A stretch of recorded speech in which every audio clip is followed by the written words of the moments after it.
Testing.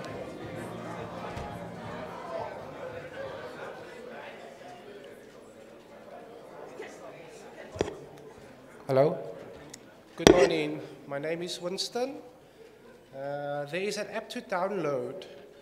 To do so, please connect to the Wi-Fi. The Wi-Fi name is Emperor's Palace. Once you have done so, please go to your Apple App Store or Google Play Store. Once you have gone to your Apple or Play Store, please search for Event App by Lumi. Event App by Lumi. L-U-M-I. L for Lima, U for Uniform, M for Mike, I for India. Search for Event App by Lumi. Please install it. It's about, I think, 90 megs. 90 megabytes. So you go to your App Store or Google Play Store, search for Event App by Lumi, and install it.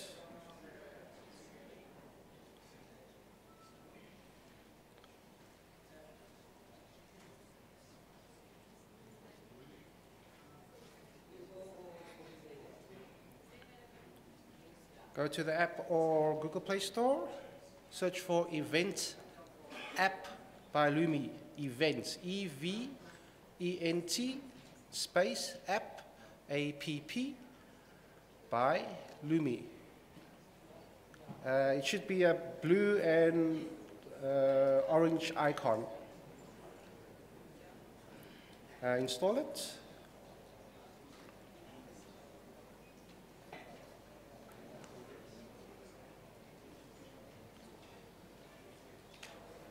Once you've installed it, you can open the app. And then in the search function, look for HRDC3 or capital letters. HRDC3 in the search function and search for it. HRDC3 uppercase. Once you have found the event, click on the plus icon. It will start to load some data into your app, and then you just basically, your user name is your email address, or in lowercase, and the password is HRDC3, all in uppercase. And then you just press on login, and you should go in. Please visit us at the app help desk next to the registration if you have any issues. Okay, thank you very much. Enjoy. Oh, please click on Survey tab to do the survey there. And most of these slides that appear by the speakers, they are on the app there, on the download, document tab. Thank you very much. Bye-bye.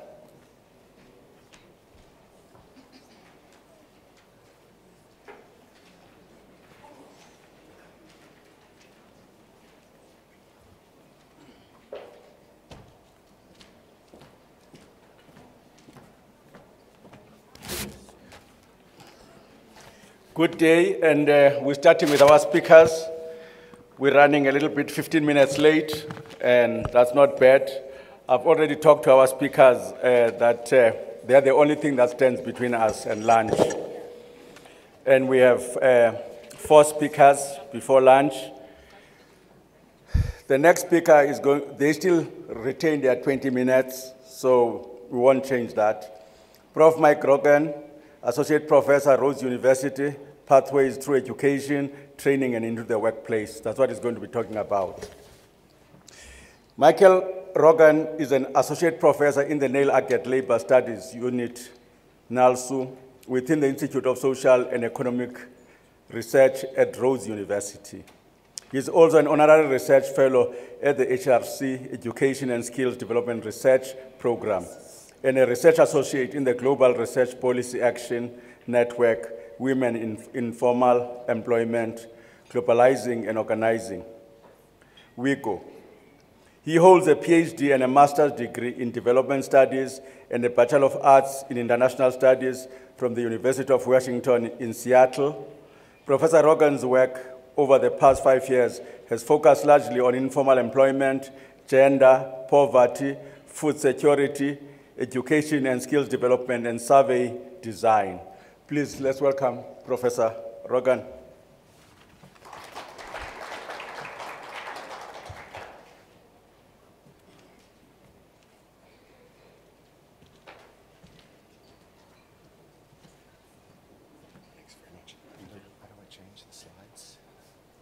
Okay. Madam, where's the thing? Where's the thing to change the slides? They are coming. Okay, thanks.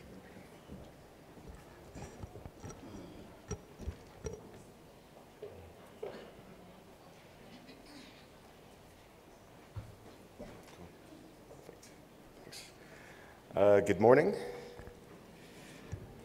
Thanks very much to the HRD Council for inviting me to speak to you today.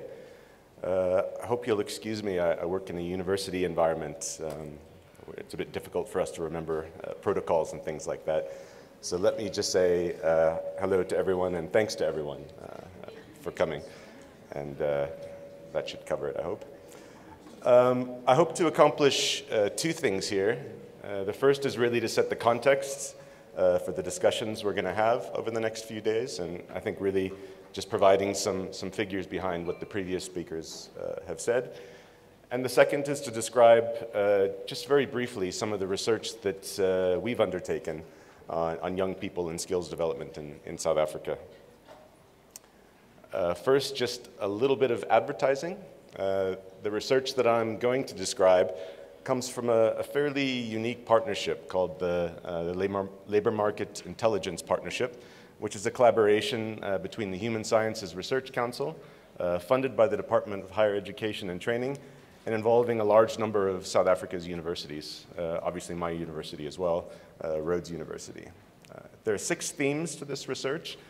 Theme 5, in which I was involved, focused largely on the pathways that young people take through education and training and then into the labor market. So obviously quite relevant to some of the things that we hope to talk about in the next few days. I'm going to present very briefly on a few key findings, but I hope that you'll visit the website if you have the inclination. I've pasted it here as well. We have a large number of research projects across universities in South Africa, not just based on technical education in universities, but also on adult education, work-based place training and education as well. So there's much more on the website than what I'm going to be able to present in this short time today. Moving to context, I think it's important at the outset, and this seems like a good time to do so, to remind ourselves what we aim to do through policy. So through DHET's white paper and the National Development Plan, what do we aim to achieve in the medium to long term in terms of skills and education? I think it wouldn't surprise people in this room who are more aware of the policy environment that we expect quite a lot of the post-schooling sector. We aim to more than double enrollments between 2015 and 2030. And if you stop and think about what that actually means, it means there's a lot of work ahead of us in the future, right? We've given ourselves quite a large task in terms of enrollment.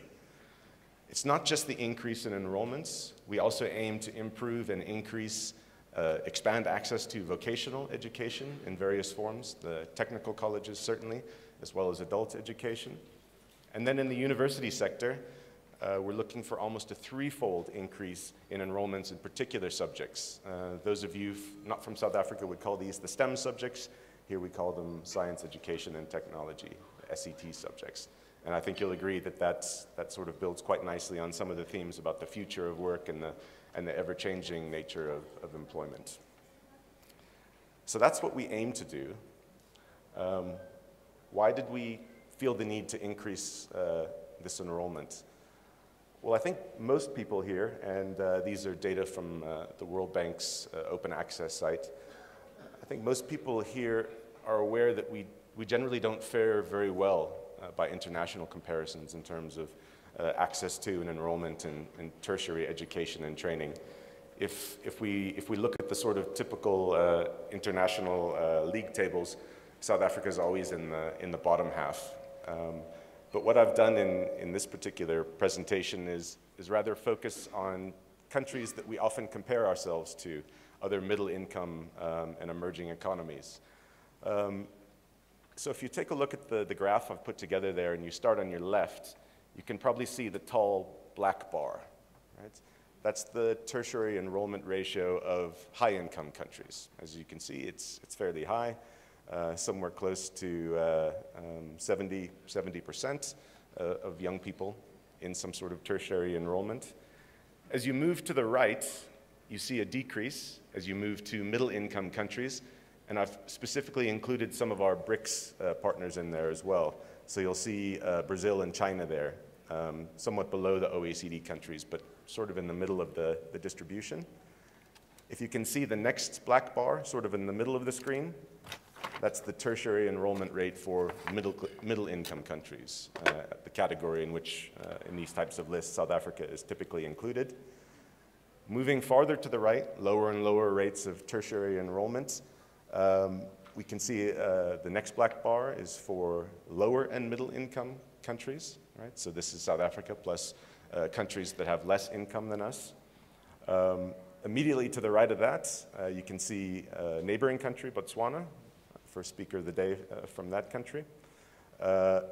India, another BRICS partner, has a tertiary enrollment ratio of over 20%, 25% roughly. And then you can see the red block there, right? That's South Africa with an enrollment ratio. It gives a better sense of where we should be and why government is particularly interested in getting more people, particularly young people, into education and training. Right? So the context is a low tertiary education and training. We all know about, it's often remarked that we're in the world. I think the figures of between 54% and 62% for 15 to 24-year-olds. I think we always need to remind ourselves of that figure because that's something we need to work on quite urgently. And again, previous speakers have acknowledged this. But those numbers are really drastic, way too high, particularly for a middle-income country like South Africa. And then, of course, we have a strong interest in young people in particular who aren't in education, training, or employment. In fact, we know very little about these young people and where their opportunities seem to dry up, why they're not able to find some type of training and education, many of which is aimed at people with limited opportunities, and of course, why they're not in employment. Turning to the figures on NEETs, and I hope we keep these numbers just in the back of our mind over the next 2 days. If we look at the 20 to 24-year-olds age group, we can see that just under half are not in employment or education. If we move to the 25 to 29-year-old group, which is a specific group which we normally would expect to have completed some type of tertiary education, it increases to about 49%, right? So roughly half of young people in that 20 to 29-year-old group aren't in any type of employment or education. And that's the group we really need to think about, I think, for the next few days. Luckily, it decreases as people get older and are more likely to fall in employment. But I think that graph might be a bit misleading. If you look at the percentages on the right, it's only a decrease to 42%. It looks like quite a big drop in my graph. But the problem is maintained into the early 30s cohort as well. So a massive problem that people in this room in particular are expected to engage with. Right. If we're looking for some good news, it's that each level of education in our educational system is generally correlated with a reduction in the level of what we would call NEETs. So starting at the top of this screen here, about 80% of people with no schooling are classified as NEETs, and that's more or less what we would expect, despite the frightening figure of 80%. But as each level of schooling, sort of each sort of stage of schooling increases, the percentage of people in that group who are not in employment or education decreases. So those with some primary education have better odds, working our way all the way down to those who have completed matric, secondary education, and those who have some tertiary. So if we take some good news here, our basic education system and our post-schooling education system do reduce the likelihood of being either out of employment and not in training. What I think is the bad news is if we look at those two bottom categories, those who have a matric, who've completed some type of secondary education, still 40% of those, and that's the age group 20 to 34, are not in employment or education. So the massive challenge for this group is trying to find some type of tertiary education which will meet their needs and which will take them into the labor market. Similarly, if we look at the bottom group, this is a completely different challenge. This is a group of young people who already have some type of tertiary education and training, but are not employed. And this is about 27%. Right?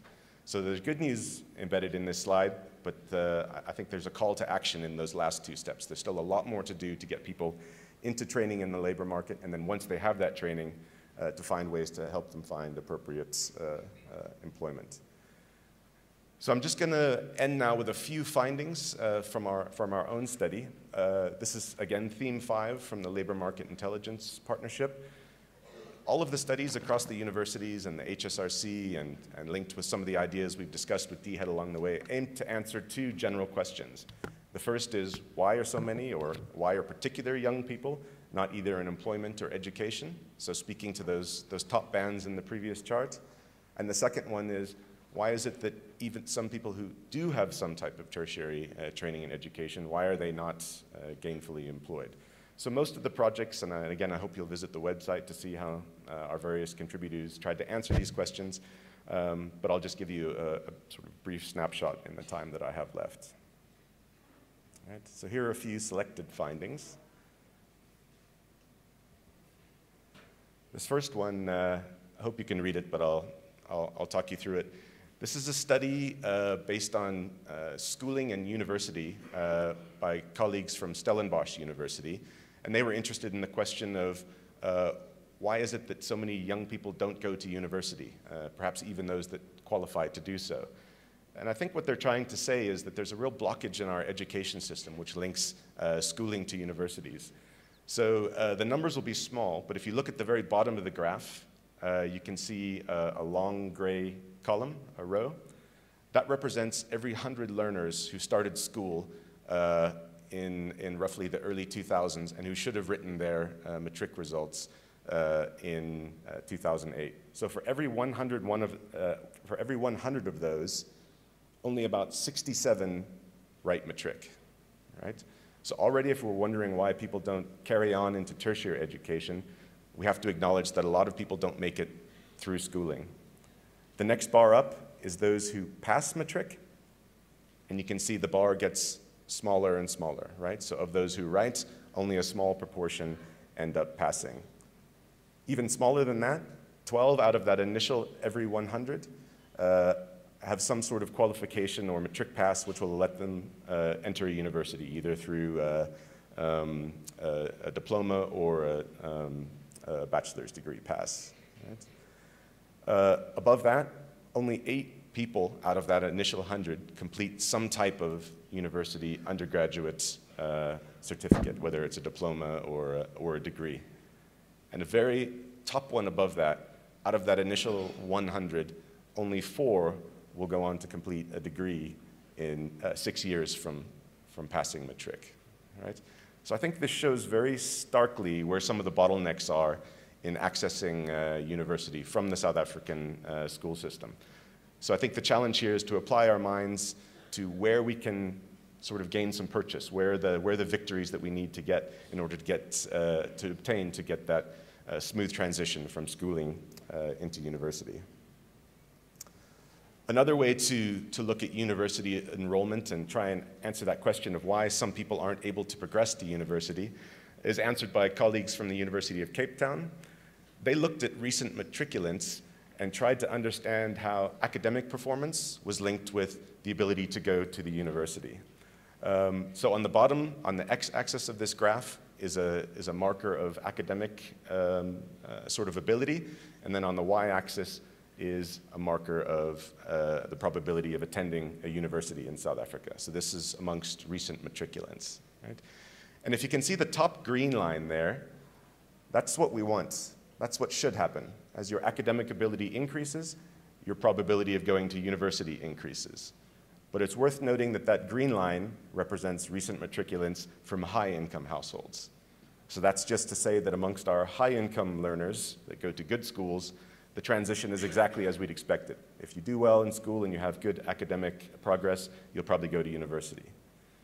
Can you see the blue line that has quite a funny shape? It goes along and then it increases quite rapidly. I think that's what I would consider a good news story. Those are low-income recent matriculates, which means that NSFAS is doing what we would expect it to. If very low-income matriculants do well and have academic ability, we get them into universities. Yeah, thanks. So, hoping other people took the same thing out of it. What about the red line? Can you see the red line at the bottom, which just sort of middles along? Doesn't really seem to increase much despite academic ability. Those are middle-income recent matriculants. So you've heard of the missing middle in some of our debates. Here they are quite starkly in the data we have for South Africa. Despite their academic achievements and their abilities, they don't seem to be going to university. And look at the comparison between the other two groups. We can ask the exact same question of TVET enrollments. We have some quite convincing data in South Africa which suggests that even financial constraints are stopping people from going to TVET colleges and obtaining a vocational education. So this is the same exact graph, academic ability, but enrollment at TVETs. And what you can see with the green and the blue lines are, again, sort of the opposite of the previous graph. If those from high-income and low-income households do well, they don't go to TVET colleges. They go to the universities. But here's where we see academic ability predicting attendance for middle-income learners. So those who are doing well from that missing middle aren't going to universities, but they are going to technical schools. So that's one piece of good news. The bad news, of course, is that look how sharp the relationship is between academic ability and TVET colleges. We expect TVET colleges to help us give vocational skills to people who don't do well in traditional academic environments or haven't had a fair go at the schooling system. So it's a little bit worrying that academic ability is preventing some people from attending TVETs. We expect a bit more from the vocational sector. And I think we can have a whole different conversation, and I strongly suggest we do, about adult education in South Africa as well. This is the final slide then.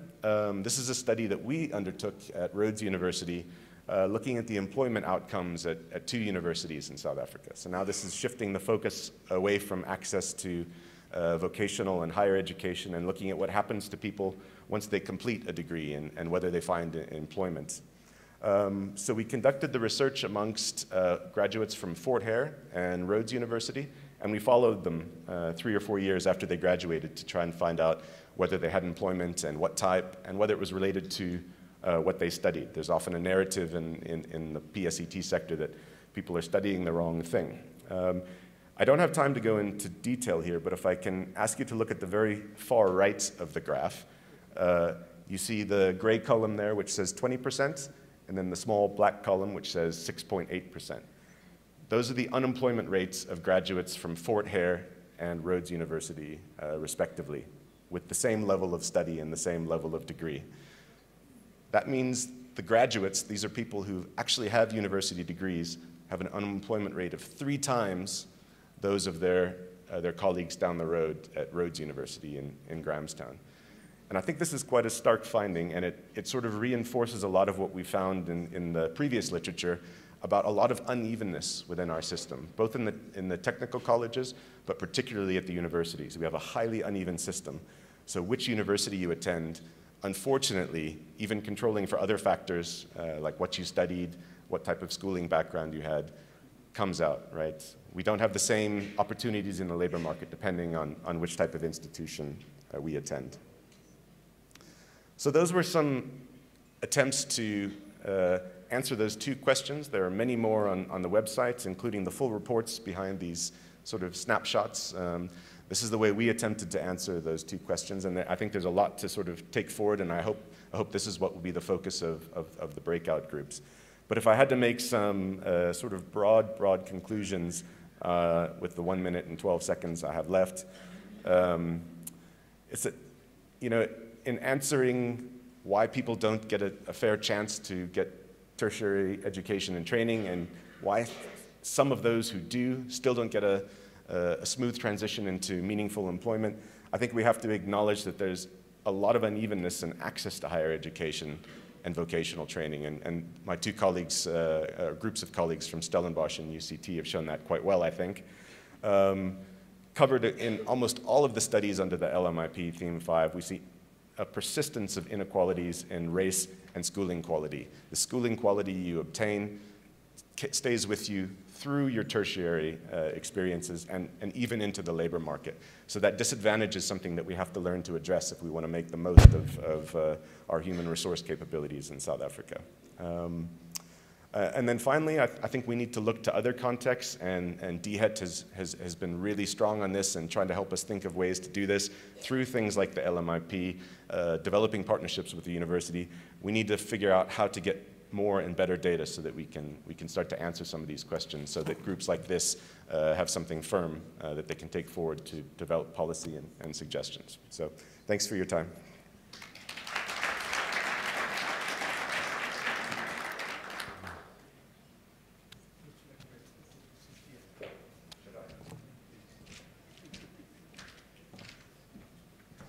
The speakers must come up front now. We are cutting down on time. Thank you very much, Prof. Rogan, for that information and the things that you have made to be interesting pathways through education, training, and into the workplace. Our second speaker is going to talk about employment accelerator partnerships that work.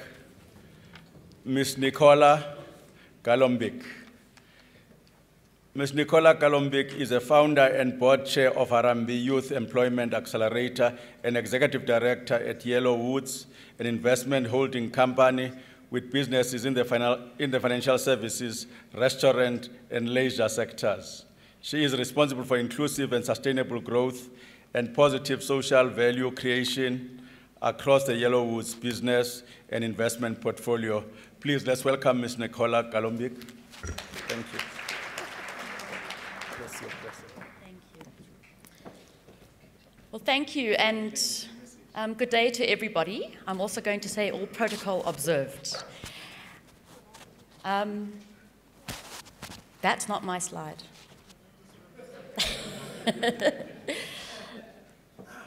I don't work for Accenture. So I'm going to share with you, I'm hoping my presentation is going to emerge, the experiences, the learnings, and the work of the Harambee Youth Employment Accelerator together with our partners in the presidency, the HRDC, and across business and business leadership, and other social partners in driving really solutions, very action-orientated solutions, specifically focused on the pathways of young people, most of whom, as we have just seen, are in fact not in education or training or employment. And we work across those cohorts of young people in the reality of today, as they pathway their way into the economy and how we can accelerate that process. So that is, I'm hoping that my presentation will come, but let me just start talking anyway. My first slide actually was a direct follow-on from Professor Rogan's. It shows the different cohorts of young people that are exiting the education system at different points. A large number at grade 10 or thereabouts, a large number at grade 12, and then some progressing in a very uneven fashion in and out of post-school education, and in and out of temporary or pieces of employment. So it's a very non-linear journey. And I think that understanding and what Harambie's been able to do is put young people at the center and understand the individual pathways of individual young people in our society and in our economy, and think about how we pathway them. So that's really what this presentation is about, and about the work program we have developed with our partners. So there's I won't go into the detail any further. I think Professor Rogan has done so. That's the pathways. And I mean, I think what is important to say is effectively 6% of the cohort in the more recent data, according to the study done for the presidency, are entering formal employment in this very uneven picture. What Harambee has been able to demonstrate, though, is how significant the potential is of this group of young people. We have been able to measure their fluid intelligence. Over a million young people have applied to the Youth Employment Accelerator over the last 5-year period. And we have about close to 500,000 young people in the Harambee network. And we've been able to do and collect data assessing their human capital, their latent human capital, their fluid intelligence, their ability to solve problems, their ability to analyze and compute. And in fact, we find that we have an actually really positive, high degree of potential amongst these young people. And yet, when you compare that to their ability to perform on a grade 6 maths test, there's a very low correlation. Now, that just reinforces what we know. But the key message it needs to give us is that we need to unlock this human capital. We need to unlock their human capital, and we cannot simply be relying on our current institutional models for doing so. We need disruption. We need breakthrough solutions. We need new ways of unlocking the human capital of this huge pool of needs, and we have to accelerate their transitions to work. So there's the low, apologies for the slide, there's the low correlation. And I think this sentiment that I'm expressing was really, I think, articulated very evocatively by now President Cyril Ramaphosa at our Solutions Exchange in October last year, when he said, there's nothing wrong with the young people in our country. We need to open the pathways for them. Give them the wings, and they will go. And that is what Harambee is trying to do, is put the young person at the center and understand how to unlock the potential that they have and accelerate their journeys. We do that almost entirely in every aspect of Harambee's work through effective and programmatic multi-sector partnerships. And in every single aspect of Harambee's work, significant and extensive partnerships with government, with businesses in the private sector, with many donors and social financing agencies, and with other delivery and social partners. So what are some of the key and important things that we have found to really matter if we're going to sort of shift the dial for this cohort of young people? The first is that we need scalable breakthrough human capital solutions. Of course, we need to increase enrollment, and of course, we need to improve the quality of our tertiary institutions, but that is a long game. We have cohorts of young people, close to 1 million of them every year, exiting the schooling system, entering the economy and the labor market. So we have to also be thinking in the 3 to 5 year time frame of how we unlock their human capital and give them a sense of progress, of hope, of improving their own profile and human capital quotient, and of progressing towards productive economic engagement. So we need disruption in human capital models. We need to be very demand-side intelligent. We need to understand what the opportunities are in the economy, and we need to be right-fitting those human capital solutions for those opportunities in real time. And we need to actually manage young people's pathways. Right. We need to help individuals manage their own pathways, which, as I mentioned, are very non-linear, very challenged by barriers of poverty, of absence of networks into the economy, of transport costs, of high costs of data, of family obligations, so many barriers that young people face in these transitions as they try and pathway themselves. And sorry, just to go back, and I think I'll just finish to say that the third thing we need is to rethink our financing priorities. Because we need to also invest in those pathways and in those new human capital solutions, while we also fix and expand our more traditional forms of post-school education and training. So we've had this multi-sector partnership. It started in 2014, and we've had several leadership convenings across business, social sector, and government partnerships, and have continuously over those few years, of which the HRDC has participated and co-convened with us, we've been able to develop a work program which now has quite focused areas that we are taking forward through very programmatic multi-sector partnerships. It's in 3 pillars. I'm not going to be able to go into a huge amount of detail in the time that I have, and I'm going to try and respect the fact that I need to keep it brief. We are happy to distribute this and to engage further in the commissions and beyond the summit. The 3 pillars of the work program are first to focus on demand-focused human capital solutions in growth sectors where there are entry-level job opportunities that actually do not require tertiary education in the traditional sense. So they're skilled, but you don't necessarily need to have a formal qualification, and you don't necessarily need a degree or a formal qualification. I'm going to go through some examples of those. The second pillar is the processes of pathwaying young people and the platforms that we need to do so on a systematic basis. And the third is this innovations in how we finance some of this human capital intervention and these pathwaying activities.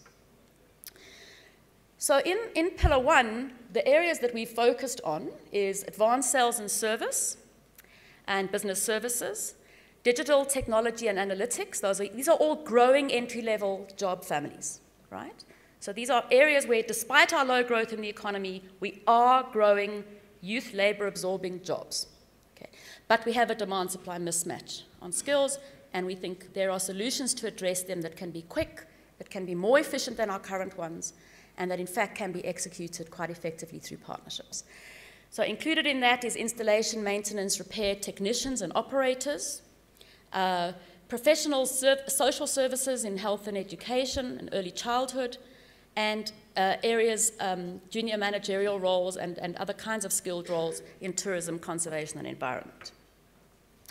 Just to give you a little sense of how this works in a sector. So in each of these areas that I've mentioned, we now have action labs. We have action labs between business, government, and a series of players in that sector who all come together and agree a sort of program of action for increasing youth jobs, for accelerating, for unblocking the blockages, and for accelerating the pathways of young people through the skilling programs and into jobs. This is an example from the business process outsourcing sector. We've set a target collectively as business and government of attracting 30,000 new global BPO jobs to South Africa in the next 3 years. And the piece of paper on the left with all the signatures, there's signatures from the CEOs whose companies have signed up to that process. On the right is the Premier of Gauteng, who's been very central to that process because many of those opportunities, in fact, should and need to be in Gauteng, and all the other stakeholders who've actively participated and have set a collective target for themselves to solve the supply side problem and to generate the demand. We have a similar kind of action lab happening around IRM technicians. Again, working with many organizations in the sector on the supply side, the demand side, and setting up program management teams that can intermediate and coordinate the activity so that we can get a breakthrough solution rather than focusing on artisans and senior technicians, which we know is a very long and complicated and expensive pathway. There are hundreds of thousands of opportunities for what we would call a junior technician across the whole economy, in SMEs, in micro-enterprises, in municipalities, and in the private sector, corporate environment. And so we are trying to generate a breakthrough human capital solution here. And we will work with TVETs in this process, but many other organizations as well. A similar kind of initiative in the digital and data analytics environment. Again, these jobs do not require university.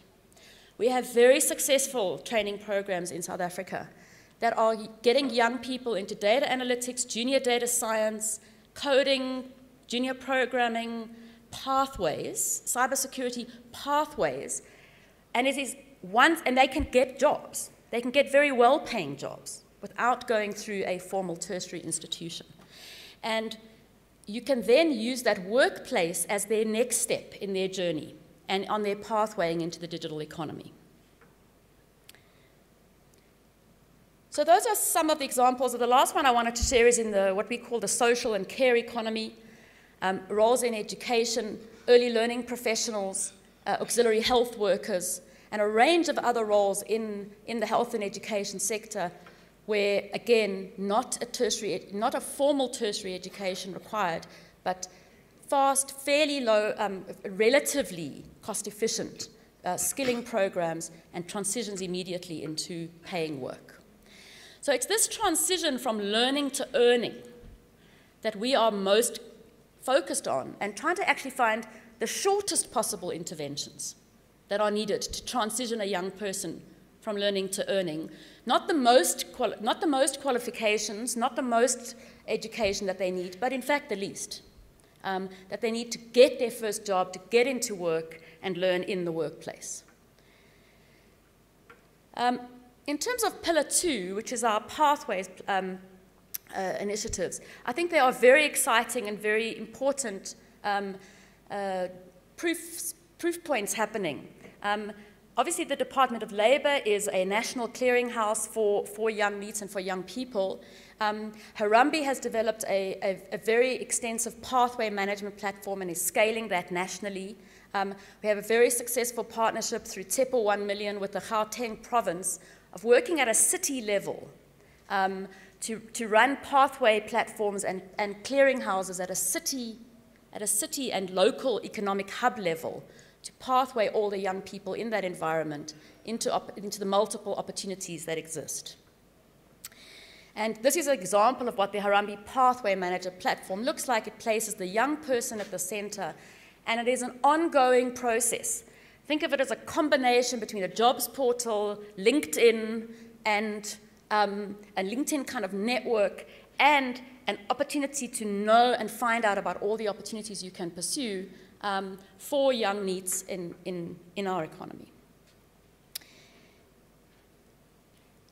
And we must bear in mind that the exit points we're talking about, when we talk about work, we actually only mean a small number of those being formal sector jobs in corporates. Between automation, the fourth industrial revolution, the number of formal sector jobs is not going to grow even if our economy grows. So we have to be thinking about small business, about self-employment, and about enterprise-driven kinds of pathways for young people. We have to think across all of our job families, and we have to organize them, and we have to really know we have to rethink our competency frameworks, we have to rethink credentialing if we're going to unlock these transitions for young people between learning and earning. We have to understand the difference of being a technician in a SOE to being a technician in a small business, and that actually that's not the same job. I might be involved in the same skill, but it's not the same work experience. And we need to get more sophisticated in helping our young people make those transitions and be fit and match themselves to those opportunities. So in optimizing the investment and resources, and I'm going to end soon, is to say we're going to need innovative financing solutions as well. And we need those innovative financing solutions across the private and the public sector in all areas of these transitions. I think we have some exciting innovations already on the go, and I think they're going to accelerate and grow over the next 3 years. The first is, I've just listed several of them there. There's the Youth Employment Service, which effectively brings, pumps a whole lot of new private sector investment into 1-year youth work experiences. We have the Jobs Fund that has been innovating in work seeker support and unlocking youth employment opportunities with the private sector. We have a new pay-for-performance social bond type structure that we've initiated and is being piloted this year for these critical skills areas that don't require tertiary.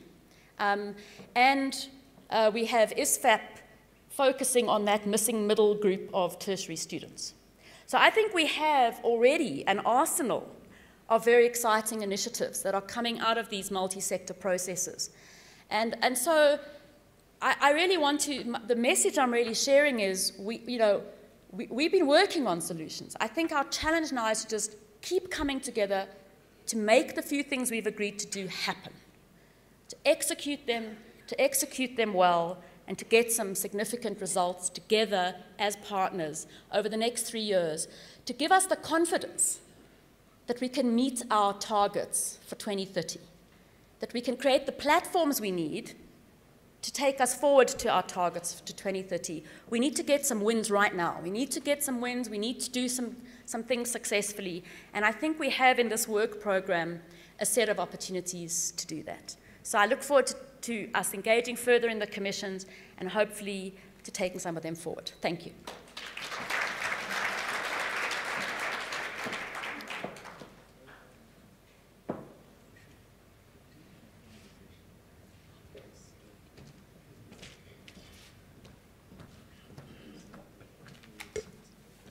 Thank you very much, Ms. Nakola Galombi, for that talk on employment accelerator and partnerships at work. I understand that our next speaker is actually in the building, Dr. Rose Phillips, who's going to speak to us about, is Managing Director, Accenture Consulting in Africa.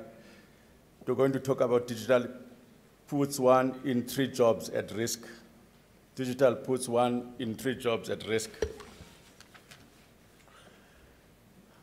Dr. Rose Phillips has served as human capital lead for the Spain, Portugal, Africa, and Israel regions. For the past 15 years, Rose consulted to clients across Southern, Eastern, and West Africa, focusing on driving better strategic and sustainable outcomes, with an emphasis on transforming business and improving well-being in Africa. Rose, please, can we give her a hand? Here. I'm right here. Hello. Yes. Thank you, sir. Thank you. Honorable members, fellow. So, okay, I'm going to scare you a little bit, because there's a lot of talk about our young people, but I want you to reassure you, assure you, scare you, make you concerned that the problem of jobs is not a problem of only our young people, it's a problem of all of us. And it's something that we all have to take very, very seriously. Now, I call it the humiliation of modernity, because apparently being a human is actually not a badge of honor any longer. But it never used to be anyway. We used to think the world was flat, and then we realized actually it was round, according to Copernicus. We thought we were the only ones on the Earth, only to find out that actually we're just part of multiple galaxies. We thought the world was created in 7 days and that we were put there the way we look right now, but apparently we could also be coming from apes. And then according to Freud, our mind is not even our own. Our id and our ego are competing against each other, so something else is telling us what's going on in our head. So we've always had these issues of who are we as human beings? And now to make it even worse, we've got artificial intelligence. And artificial intelligence has now taught us we don't even own knowledge and intelligence anymore. That is now taken over by machines. So quite frankly, we think that we want our kids to have jobs and be human. In fact, I don't know about you, but my nieces and nephews, when they grow up, they do not want to be doctors, lawyers, surgeons, teachers, plumbers. They want to be robots. That's what they want to do when they grow up. So I'm going to very quickly, because I don't have a lot of time, just talk about creating South Africa's future workforce. And I'm hoping that this actually also becomes an Africa dialogue, because we do need to recreate the narrative that we want to create for our society about what we want to consider our future workforce to be. And whether you are young in age or young at heart, like me, young at heart, this is going to impact all of us. So our narrative has always been about work. Those of you that have read the Bible says, by the sweat of your brow you shall earn your bread. And that's what we know. We only know how to work. And that's a problem right now. It's actually quite ironic because, to be honest with you, we've been trying to find technologies to stop us from working hard for many, many centuries. Fire, clothes, from caves to houses, from cooking around a wood fire to a stove to a microwave. These were all things designed to make life easier for us. And the irony is, now that life is made a bit easier, we don't know what to do with ourselves. We are completely ill-prepared for this world of technological onslaught that has been happening to us for absolutely centuries. The biggest challenge in the world today is not politics. It's not democracy. It really is about jobs. Ultimately, it comes down to jobs. The young man who burnt himself in Tunisia set himself alight when he was a apple cart seller. He was selling apples from a cart. He set himself alight. Why? Because the government did not give him an opportunity to sell his wares so that he could have economic access. The kids that have said fees must fall, they're not doing that just to be difficult. They are worried about their economic access. Our problem is not machines. Our problem is economic access and economic inequality. And that is the problem that we have to solve. The problem that we have to solve is jobs. Now, job transition isn't new. We've had it for many centuries. We actually, as Africa and South Africa, have benefited from it, because jobs that were manufacturing jobs were taken away from the US and was moved to the developing world. When you had jobs that were outsourced, business process outsourcing, it moved from the developed world, it moved to the developing world. The problem now is that the jobs move from the physical world to the digital world. And I can tell you, once it's in the digital world, it's never going to come back to the physical world. This is the challenge. But I have a different view of looking at it, because it does sort of sound, even though I'm upbeat about our continent and I'm an Afro-optimist, I do make the case for the opposition. I do get that very, very clearly. As Accenture, we did a study globally. And in that study, we recognized that what we actually can do is, if humans and machines work together, machines do the mundane, the routine, the dangerous, and the human beings do the things that are requiring creativity and ingenuity. Between the two, we can be a much stronger force. In fact, in areas, for example, healthcare, we could improve revenue by 50%, and we can increase job creation by 10%. And I want to take a local example for you so that you can understand what I mean, just starting with a global example. A Harvard study with pathologists that was done, they were looking at breast cancer biopsies. And they created a machine algorithm that also looks at breast cancer biopsies. The machine is 92% accurate. The human beings are 96% accurate. That was last year. I suspect that tomorrow the machines are going to be a little bit more accurate than the human beings, but that's not the point. When the human being and the machine work together, 99.5% accuracy in terms of identifying breast cancer biopsies for breast cancer. Now, there's 1.7 million women diagnosed with breast cancer across every year. Imagine that breast cancer diagnosis, how many lives you can save, somewhere between 68,000 and 130,000. In South Africa, there are young people looking at doing the same thing for tuberculosis, which is, as you know, a high association with HIV, looking at radiology and radiography and trying to understand with machine algorithms whether they can identify tuberculosis earlier. You put the radiographer together with the machine, just imagine how many diagnoses we can have. And you don't even need a specialist radiographer any longer. You just need to be able to know enough to manage the data to be able to pull that together. And anybody here that has not stood in a queue, in a medical queue, cannot say to me that there are not still jobs needed in hospitals or in clinics, etc. It's just what kind of work our people need to be able to do going forward. So we can create more jobs. But here's our challenge. We are the labor force of the future, right? The youngest people live in Africa. That's our wealth. It's our young people. We have this, what we call demographic dividend. But even though we see that the digital technologies are here and the digital technologies are making a difference, it's exactly doing the opposite of what we need. It's creating economic efficiency. And economic efficiency is not growth, because economic efficiency is where the machine replaces the human. It is not where the machine works with the human. Economic growth, as opposed to economic efficiency, is when we harness the capability of humans and machines together, and we can grow. And we haven't done that, because you can see on the graph on the right-hand side, average household disposable income is still going down, and unemployment rates are still going up. So we have a problem. So we double-clicked a little bit further in South Africa as Accenture doing the study. And I commissioned the study because I actually wanted South African data, and I wanted local solutions, because our challenges and the way we look at things is not the same as the rest of the world. If you live in Italy, you can't be happier that there are machines, because everybody is elderly. No one can work. There are no young people to work. So for them, machines are there to create economic efficiency. This is not their problem. For us, we need to find ways that these machines can help us solve problems. The only way to do that is for our people and our machines to work together. We've got a problem that is a little bit different. 35% of jobs are currently at risk of complete and total automation in South Africa. Now, what do I mean by complete and total automation? 70% of those jobs can already be done by machines.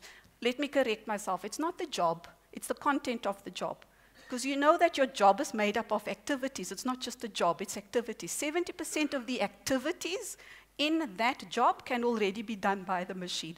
That affects 5.7 million South Africans already.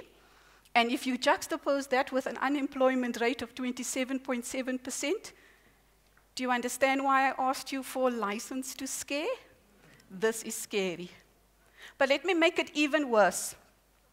Because here's the thing, many of us sitting in these rooms that have the benefit of driving nice cars, the benefit of wearing suits, tailored suits sometimes, the benefit of having had a formal education, think we're okay. We're actually not. The color of your collar does not matter. I'd be interested to hear from anybody in the room if you know which of those jobs are the safest. Anyone want to take a bet? Tell me which of those jobs that you see there are the safest. Which one? The one cutting hair. Is that what you said? Why do you say that? Why do you say that? Because cutting hair is not a science. It's an art. It's not a science. You don't need 20 years of studying and a PhD. Why do you say that? Well, my argument is that a hairdresser is a psychologist who cuts hair. Because trust me, anybody that goes to a hairdresser goes there to complain about their life and ask advice about their marital problems. And then they also get a nice hairdo. But you're absolutely right. Because in there sits human skills, it's interaction skills, it's negotiation skills, it's relationship skills, it's empathy. Those are the things that a hairdresser is very, very good at, because we as humans want that interaction. Everybody else, whether you are a surgeon, trust me, the machines can do precision cutting better than you.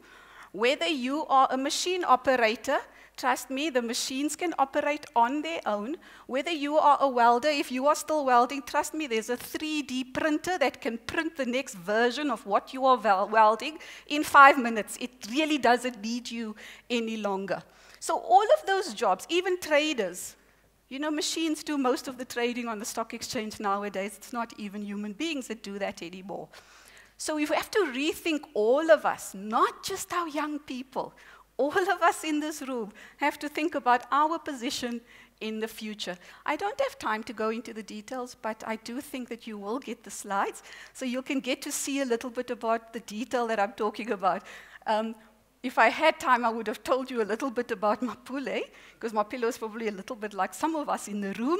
Mapule is an HR business practitioner, and Mapule's job is completely different. She used to be worried about policies and grievances,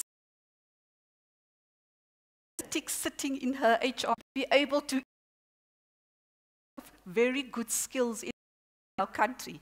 So the skills technology, where do you think that talent's going to go? They're going to go somewhere else where they get that experience that they're looking for. So as an HR organization, you're going to have to look, feel, sound differently. But it wasn't HR that's the most in trouble. So if there are bookkeepers in the room, the keeper of the books do sound a little bit old-fashioned, right? So if your title has a book and a keeper in it, something's very, very wrong. Bookkeeping, accounting, and auditing, you guys are the most in trouble in terms of what that content of your job's going to look like into the future. I've already spoken about the hairdresser. I don't have to talk about the hairdresser any further. This is a very important statement for me. The illiterate of the future will not be those who cannot read or write. It will be those who cannot learn, unlearn, and relearn. And that applies to absolutely all of us. Do we have a solution? Yes, we have to reskill faster. So I've got a bit of data to show you, because data stats, we also always want stats. The stats say if we reskill ourselves faster, learn, unlearn, relearn, learn new skills, change the content of the work that we do, create space for our young people, work with machines, we actually can reduce unemployment. But I want to be absolutely certain of one thing. We will be left out of the economy if we are not a digital economy. If we think that the technological world will wait for us to catch up, we have got to be joking. As I said, from physical to digital, it will never come back again. So if we are not part of the global village, if we are not part of the technological revolution, we will not be able to survive in our global village. So we've got to find the solutions that combine digital economy, digital technologies with human ingenuity. That is the only way that we are going to resolve this. And I'm a bit worried that we are trying to resolve the jobs debate without also talking about being part of a digital economy and how we use digital for good in our country and on our continent. Second thing I want to say, I know I talk about your job content changes, but there's also the group of people whose job content doesn't necessarily change, because a driver is still a driver, a plumber is still a plumber, a domestic worker is still a domestic worker. The problem is that the economy has moved and your customers have moved. Your customers are no longer standing on the side of the road raising their hands. They are now on a digital platform, clicking a button. And if your customer has moved to the digital economy, unfortunately, if you're a driver and you don't have Uber, you could also be left out of a job. If you're a domestic worker and you are not on maidsandnannies.co.za, I just made it up, you're going to be out of you potentially also are outside of the economy, right?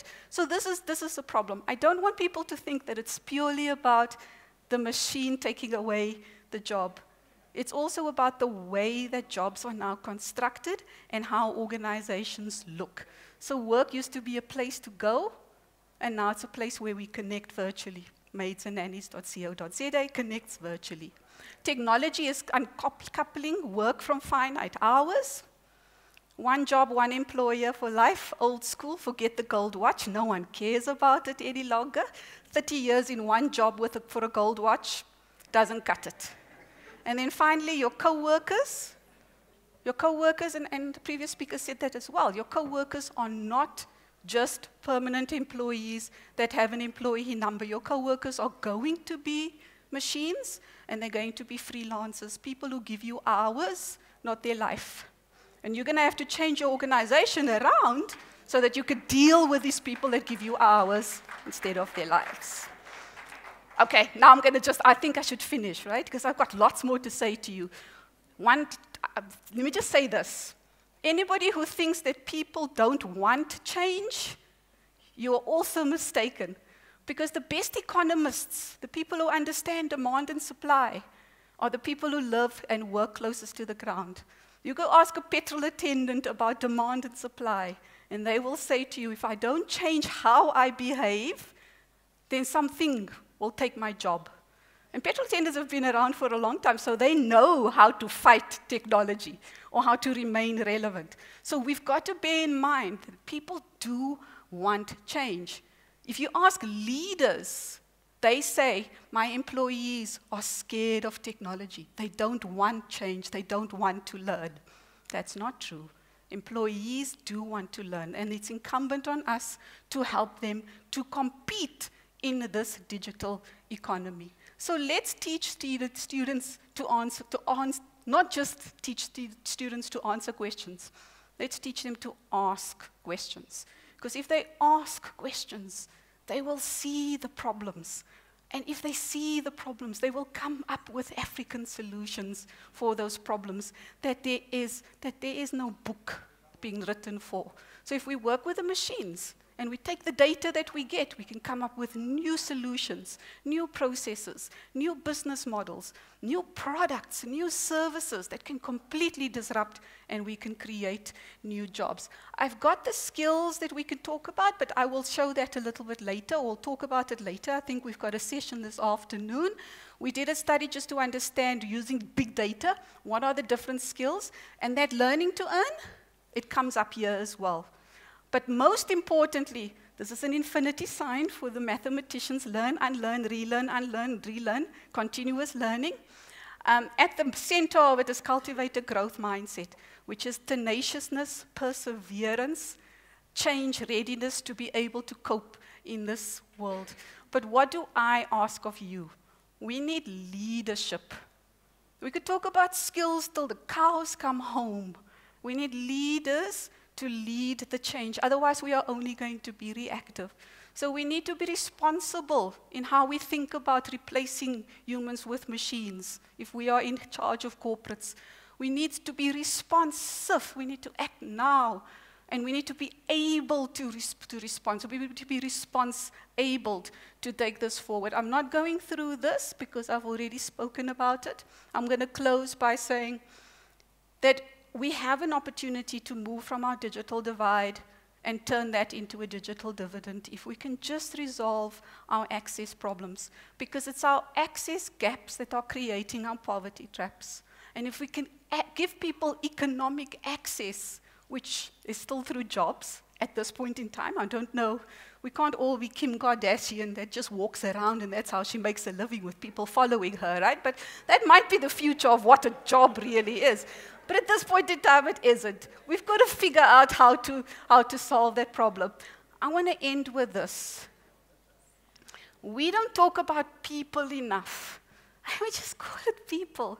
We talk about human capital. People, please. What's going to set us apart as South Africans and as Africans is not that we are going to catch up with the developed world. I'm not even sure if we're going to leapfrog the developed world.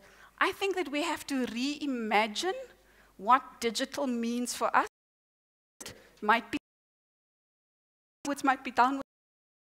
Oh, she is his great her and of him. That's why I talk about leadership. Whether we are in academia, in NGOs, in government, it does not just an imperative. That great-great-grandmother's legacy is that grandson who she helped raise a child. That came from this continent. It takes a village to raise a child. Ubuntu is the way that we are going to change the way that we use digital. If we think about efficiency, that's how the rest of the world will do it. They will replace humans with machines. I can guarantee you that, because they do not understand that inclusive social economic growth where humans and machines work together is the way to go. And I'm hoping that because our spirit and our philosophy is about Ubuntu, and that our great-great-grandmothers are meant to go stand on the stages with us because they sacrificed so that we could be better, that those kids are the kids who we are responsible for to make a change. That is Africa's superpower. Thank you.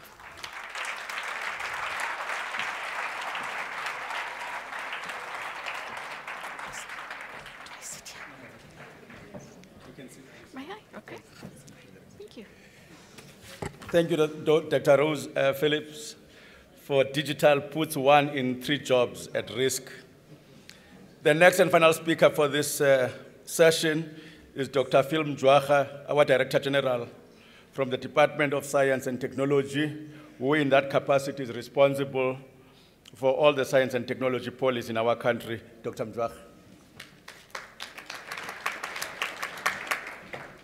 Thanks very much. I'm grateful you didn't read my CV as requested. If you want to know more about who Dr. Mjwaha is, you can do that during your spare time.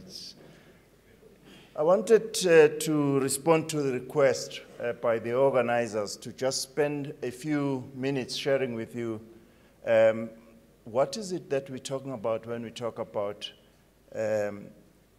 people call it Industry 4, others are calling it by different names. So I'm just going to give you about 3 slides about what this new revolution is all about.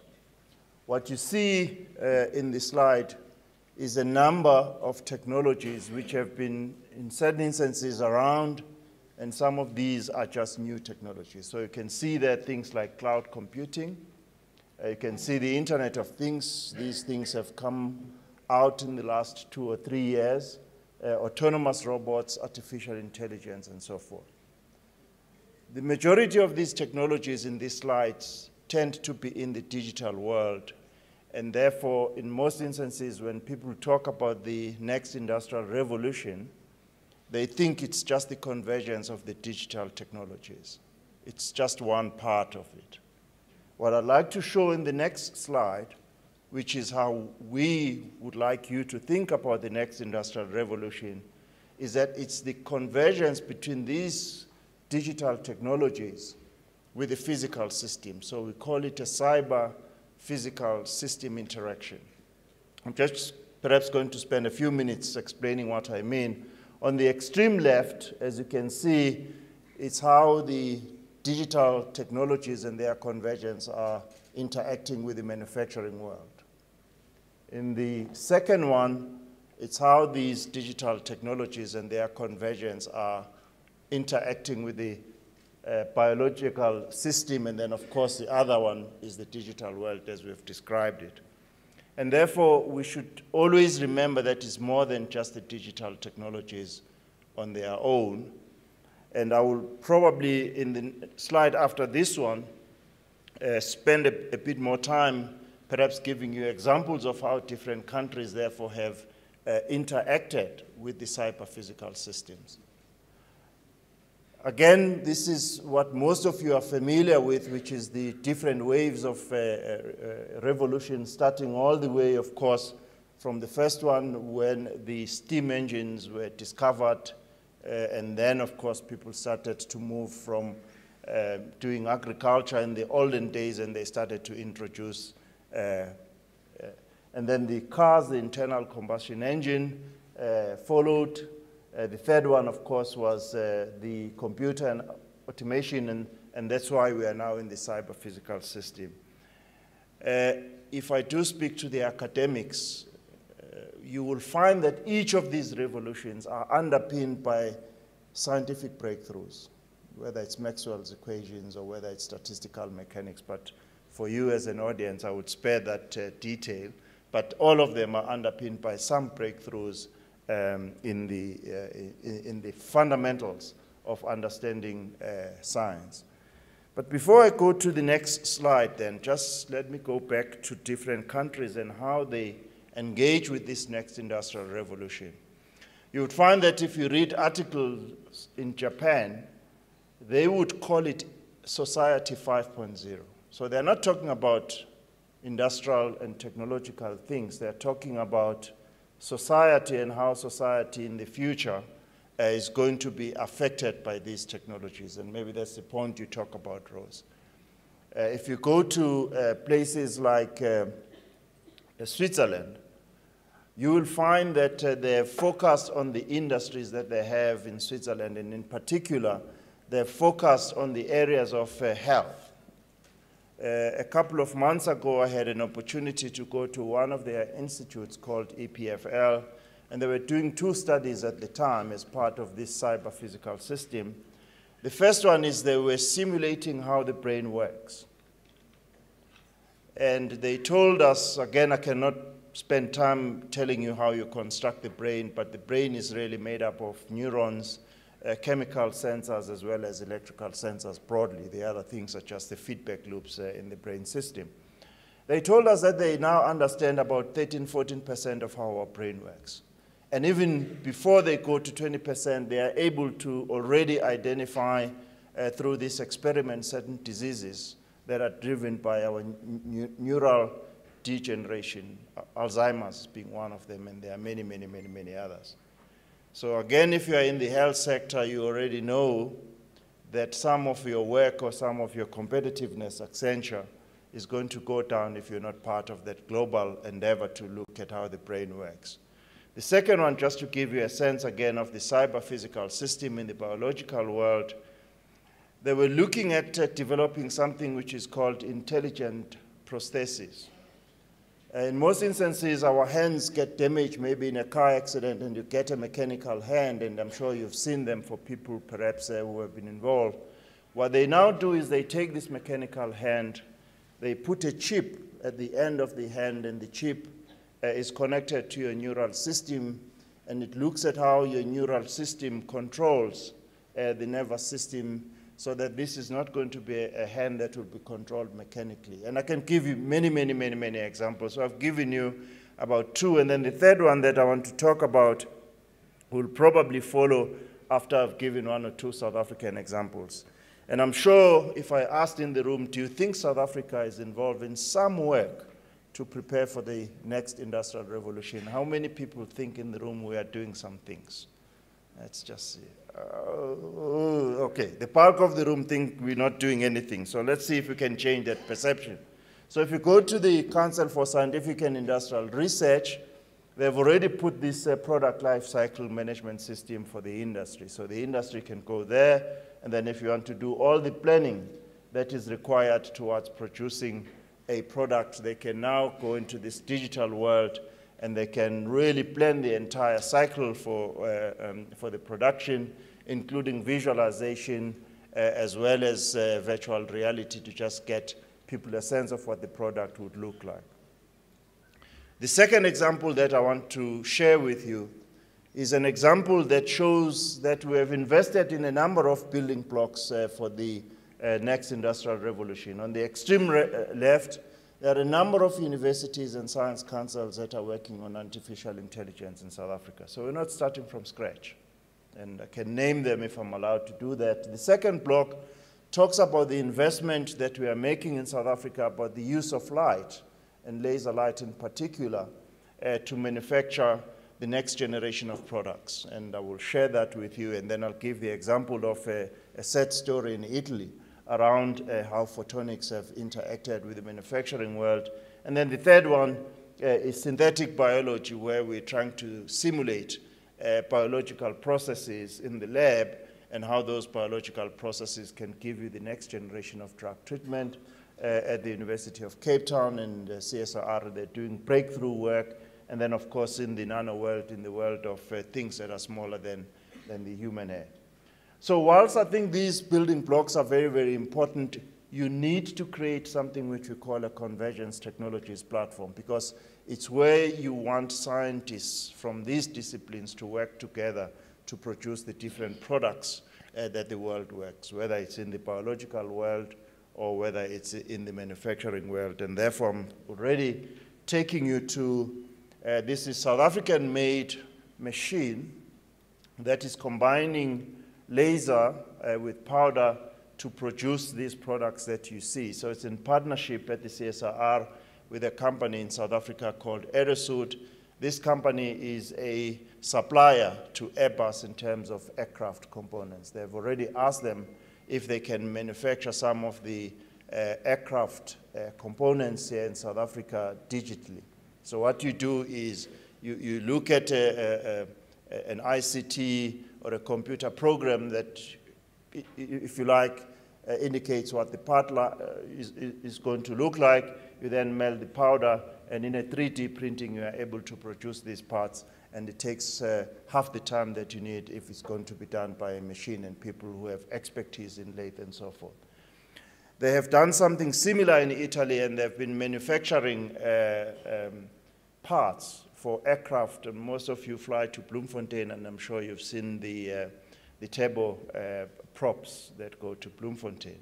In the traditional manufacturing of these propellers, you need 852 parts to make that. Now, through this 3D printing, you only need 50 parts. So you can already, maybe there are another scare tactic, think about the people who had to produce the 800 parts. What has happened to their jobs? They told us, unfortunately, those jobs are gone. However, we now are producing these parts, and we've been bought by GE, and GE then uses them to manufacture these engine aircrafts at half the number of people, that were there before. If you go to that part of the Italy, of course, it's a sad story, but fortunately with the EC, they've got things that they are called development funds, and they've set up other industries around the area. This is a detailed slide which I will not expect you to read, but together with the industry, we developed something which is called an ICT roadmap, where together with the industry, we said, looking at the competencies we have in South Africa, what are the areas that we need in the next 10 to 15 years, invest in the ICT arena. So you can see different areas, including the problems that we can solve in South Africa using ICTs, and therefore we use this as our investment guidelines in terms of the areas and the competencies that we need. We also have started to look at how we can prepare the data scientists of the future. This is a program at the CSIR, which is called Data Science for Impact and Decision Empowerment. We work with the private sector to identify challenges in the industry, and then we bring in youngsters who then try and use data science in order to provide the decisions that are needed by industry. I don't know how many of you have found yourself calculating the time to go to a meeting, and halfway through you find that there is an accident and there is huge traffic. And you use your own intuition to try and find alternative routes, and sometimes if you're lucky, you are able to get there at half the time. If you're not lucky, you choose a route that is even much busier. And I'm sure that most of you who have GPSs already know that the decision support that some of your Google Maps do is they will be able to identify the traffic in real time as people look for different roads, and it will be able to guide you which one will get you there at the quickest possible time. This is what we are training people to do, and these are youngsters in your own country that are being trained in problems of the industry in order to make sure that the decisions that you take are informed by reality. So this is just a slide that shows that we work with the private sector on the right-hand side, and then at the bottom, we invest in real-life problems, and then, of course, we're developing capacity, and the number of students that we have are there. Over the last 5 years, with a number of partners, we have a mobile lab at the Innovation Hub in Pretoria. And what this Innovation Hub has been doing is it has been providing a space for youngsters to develop mobile applications. We started a while ago. As you can see, we now have 26 startups that are coming out of this program. And we are now expanding this mobile lab to other parts of South Africa. So again, it's an investment that is taking young people, not necessarily master's and PhD degrees, and they've been able to develop a number of mobile applications. And in the next slide, in fact, I don't know how many of you are familiar with this thing called Go Metro in Cape Town. These are youngsters that we put together through this mobile lab, and now if you want to know the transport logistics and when you can find transport and when it will be available in Cape Town, you've got this app. It is a South African application with your youngsters that have been trained in South Africa by South Africans. So please, sometimes I realize when Minister Kigaba said this morning he saw something at the CSIR. I couldn't see him because I was a bit far, not because it's dark, but I could hear what he was saying. So this is another story. And by the way, you can see that Google, and these are kids have been seen by Google as very, very, very important and doing some groundbreaking work. Of course, as I conclude, we should remember that there are risks of increased digitalization. This is an identity theft, and there are many, many, many, many others. And again, we are building capabilities for cyber information security. I wouldn't expect you to read this, but it's just maybe a slide in our world of planning in the technology world that shows that we are developing capabilities for making sure that, I don't know how many of you in your own offices as senior people know that when you have visitors in your office, all you ask them to do is to fill their names and their identity on a piece of paper that you have given the security. But how do you know that that's that person? How do you really know this? They enter your organization, and in certain instances, a lot of us here have connected on Wi-Fi. How do you know how many people are watching you as you open your Standard Bank account? So these are huge areas, but we've started to invest, in a range of areas for making sure that we prevent these intrusions. And also, we should remember that there are a number of industries that will be affected. Maybe, Rose, you've already talked about them. The health industry will be affected, logistics industry, and some of them are already being affected, retail industry, banking, and a range of other sectors, so we've already started to do this. So our view then, in conclusion, is that we in South Africa must recognize that this digitalization and this disruption will happen. We can't stand on the side and think that it will not affect us. But we are not just sitting and doing nothing. We've already started to put some things together. And of course, we are looking for partnerships to try and find a way of accelerating what we have done, both in terms of building competencies, but also to make sure that we get the youth to participate in the programs which are offered by this digitalization. And I think that's the last slide. Thank you very much.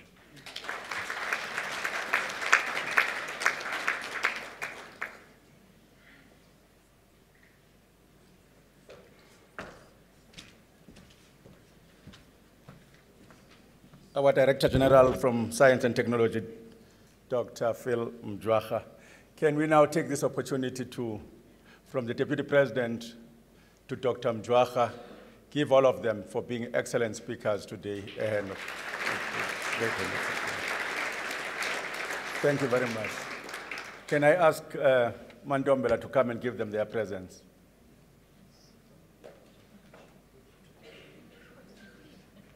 No, they are under 350 friends. So the department paid for free higher education.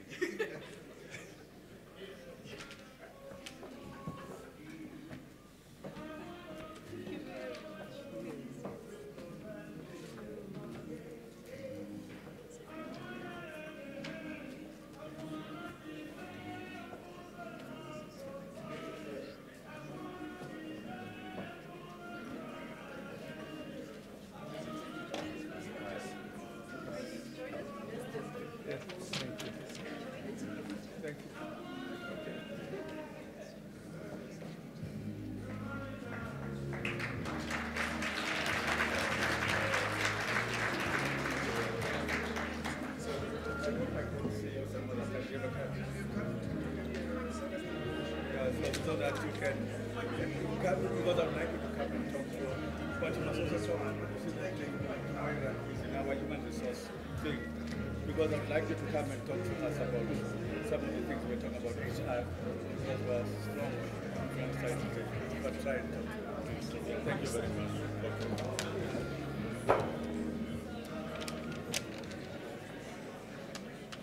Thank you very much. That comes, we have come now to the end of our session. We're going now to go for lunch.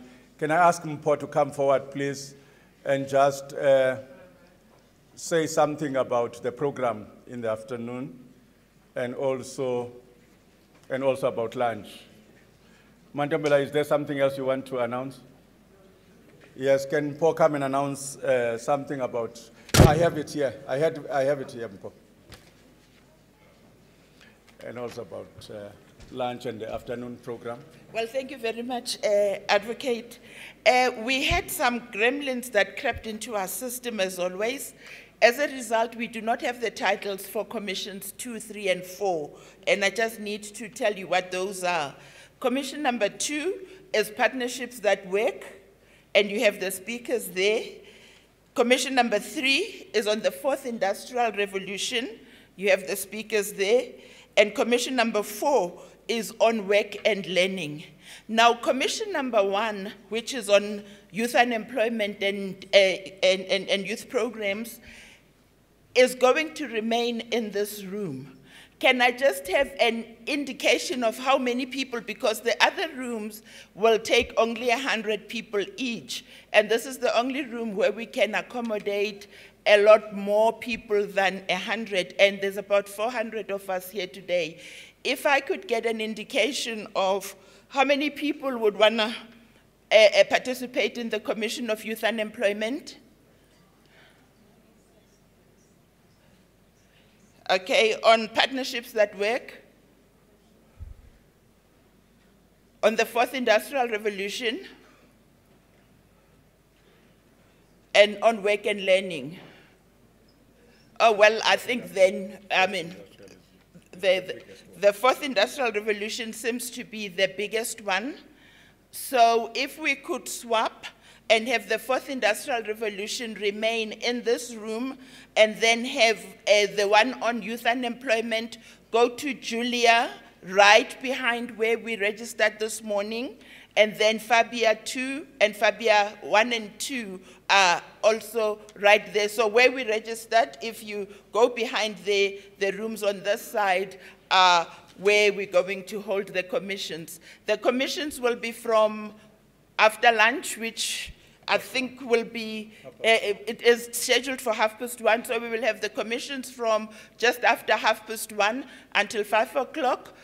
All of them have chairs that are going to be, or program directors that are going to be directing that. Now, because we cannot prescribe how the debates and the discussions are going to be, we're just pleading with the chair to, at a logical point, to break for tea, so that the participants can then have some refreshments and then can go back. And immediately at 5 o'clock, when we finish with our commissions, we're having our a cocktail event where we're going to network and really get to talk to all the people that you found interesting, but because we were rushed, one didn't have an opportunity to talk to them. Please go to the technology assistant place if you couldn't load the Lumi app, because we are going to, in the commissions, the discussion is going to be open, but if you have any questions that you would like us to direct to the presenters from this morning, please pose your questions on Lumi so we can consolidate those questions, and then tomorrow when we come back, we can then respond to those questions. In the commissions, you're going to have opportunity to ask and discuss as you would like. So thank you very much, Program Director, and see you later. Thank you. Don't rush, please. I have not yet released you. I have to make an important announcement. Can I still, please don't leave. I'm still making a last appointment. Thank you very much for supporting us and working with us this morning. My name is Richard Sizani. I'm a member of the HRD, but I'm also chairperson of the Public Service Commission. Thank you very much. Thank you.